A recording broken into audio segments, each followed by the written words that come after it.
Hey guys, welcome to today's episode. Today I want to share with you something that I think can save you a lot of frustration. And let me explain. Most people, when they view the world, they view other people, they view how things ought to be, they have in their mind how things ought to be, and when things don't live up to that, they get very frustrated. So for example, they might have people in their life, people they work with, who say they're going to do something by a certain time. They're going to have these deliverables. And then when they fall short, they get very frustrated at those people and they think they're incredibly unreliable. They should have done this thing on time like they said, but they didn't. And so they build up a lot of frustration, a lot of energy gets wasted for that. Or it could be an event. For example, if they're in traffic and they get stuck in traffic and they get very frustrated because they've been stuck in traffic for 20 minutes, now they're late for a meeting, and so they waste a lot of energy just getting angry at this traffic situation. Here is what I'm going to suggest.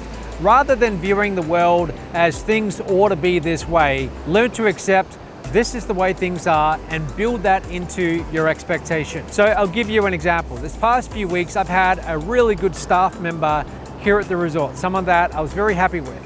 Now in Costa Rica, it's a very different culture to other countries that I've worked in. I've worked in Malaysia, I worked in Australia, where I'm from. I worked all over the world, many different countries, and every country has its own unique way of doing things.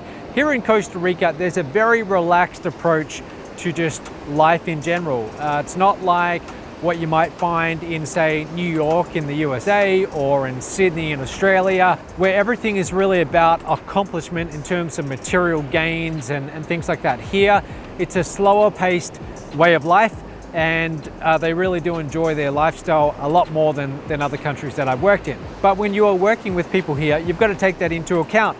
And so you might be working with someone for a few weeks and then suddenly out of the blue, they're off doing something else. And when you bring your expectations to how things ought to be from another place and they don't work out that way here, well, a lot of foreigners, they find that they get frustrated. And when I first moved here, I definitely experienced that myself. I've learned over the years that rather than having in your mind how things ought to be, how people ought to act, how things ought to go, you've just got to learn to build that into your expectations. In other words, have lower expectations. So don't ever be dependent on one person. You've got to learn to accept that this is just the way it is. So in this case, I always have to make sure that I've got other people that I can call when I need to fill that role. It's just a part of how things operate here. So that's it for today. Hope you get some value out of that, and I'll see you tomorrow.